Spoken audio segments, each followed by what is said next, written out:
સમાચાર અમદાવાદમાંથી કે જ્યાં રખિયાલના મોરારજી ચોકમાં ડિમોલિશનની કામગીરી થઈ। ચુસ્ત પોલીસ બંદોબસ્ત વચ્ચે ડિમોલિશન કરાયું। હાઉસિંગ બોર્ડની જગ્યામાં ગેરકાયદે બાંધકામ કરાયું હતું। 20થી વધુ કારખાના અને દુકાન પર બુલડોઝર ફેરવી દેવાયું। કોમન ઓપન પ્લોટ પર બાંધકામ કરવામાં આવ્યું હતું। અગાઉ 2008માં પણ દબાણો દૂર કર્યા છતાં બાંધકામ થયું। મિલ મજૂરો માટેની સ્કીમમાં ગેરકાયદે બાંધકામ કરી દેવાયું। પ્લોટ પર બાંધકામ કરી નમાઝની જગ્યા બનાવી દેવાઈ હતી, જેના ઉપર બુલડોઝરની પ્રક્રિયા ચાલી છે અને ડિમોલિશન કરવામાં આવ્યું છે। ચોકમાં ડિમોલિશનની જે કામગીરી ચાલુ છે એ જગ્યા હાઉસિંગ બોર્ડની છે અને હાઉસિંગ બોર્ડ દ્વારા કાયદો અને વ્યવસ્થા માટે પોલીસ બંદોબસ્ત માગેલો છે અને એ અર્થે પોલીસ બંદોબસ્ત આપવામાં આવ્યો છે અને 385 જેટલા પોલીસ કર્મચારી, પીઆઈ, પીએસઆઈ અને એસીપી લેવલના અધિકારી હાજર છે અને ડિમોલિશનની કામગીરી ચાલુ છે। એની પર 25 એકમો દ્વારા કોમર્શિયલ એકમો દ્વારા બાંધકામ ગેરકાયદેસર બાંધકામ કરીને અને એનો ગેરકાયદેસર દુરુપયોગ કરવામાં આવી રહ્યો હતો અને એમાં મકાનો કરતાં મોટા ભાગે કમર્શિયલ યુનિટ્સ હતા જ્યાં આર્થિક ઉપાર્જનનું કામ ચાલતું હતું। પરંતુ સાથે સાથે એ ધ્યાનમાં રાખવું પડે કે 5008 મકાનો અહીંયા છે, એમના માટે ખુલ્લી હવા ઉજાસની જે જગ્યા છે એની પરના દબાણો હતા અને એ દબાણો આજે Gujarat housing board, municipal corporation તેમજ પોલીસના સહયોગથી આજે બાપુનગર વોર્ડ ખાતે દૂર કરવામાં આવ્યા છે।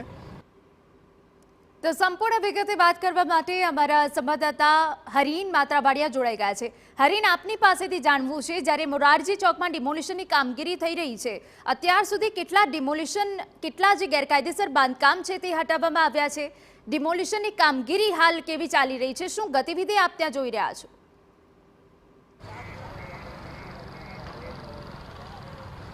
બિલકુલ, જે રખિયાલનું મોરારજી ચોક છે ને ત્યાં ડિમોલેશનની કામગીરી વહેલી સવારે શરૂ થઈ હતી ને ખાસ કરીને મોરારજી ચોકમાં 20થી 25 જેટલા ગેરકાયદેસર જે કોમર્શિયલ એકમો હતા તેને તોડી પાડવામાં આવ્યો છે। નાની મોટી દુકાનો બાંધી દેવામાં આવી હતી તેને તોડી પાડવામાં આવી છે। વહેલી સવારથી કામગીરી શરૂ હતી તે પૂર્ણતાના આરે છે।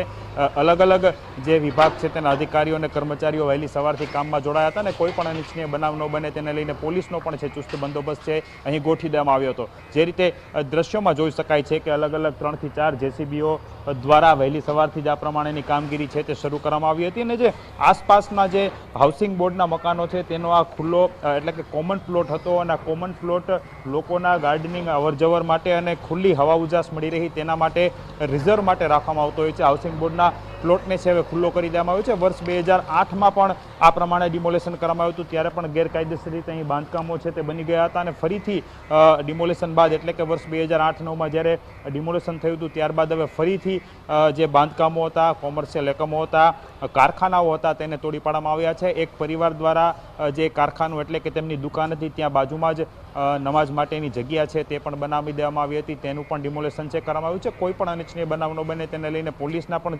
અધિકારીઓ છે તે વહેલી સવારથી ડિમોલેશન સમયે હાજર હતા અને અત્યારે ડિમોલેશન છે તે પૂર્ણતાના આરે છે। થોડી વારમાં સંપૂર્ણ ડિમોલેશન છે તેની પ્રક્રિયા પૂર્ણ થઈ જશે, પરંતુ જે રીતે ડિમોલેશન હાથ ધરાયું હતું 20થી 25 જેટલા ગેરકાયદેસર કોમર્શિયલ એકમો છે તે તોડી પાડવામાં આવ્યા હતા। જી બિલકુલ, આભાર હરીન તમામ વિગતો બદલ। તો રખિયાલના મોરારજી ચોકના દ્રશ્યો અમે આપને ટીવી સ્ક્રીન પર બતાવી રહ્યા છે કે જ્યાં ગેરકાયદેસર બાંધકામ કરાયું હતું। હાઉસિંગ બોર્ડની જગ્યામાં ગેરકાયદે બાંધકામ કરાતા 20થી વધુ કારખાના અને દુકાન પર બુલડોઝર ફેરવાયું છે।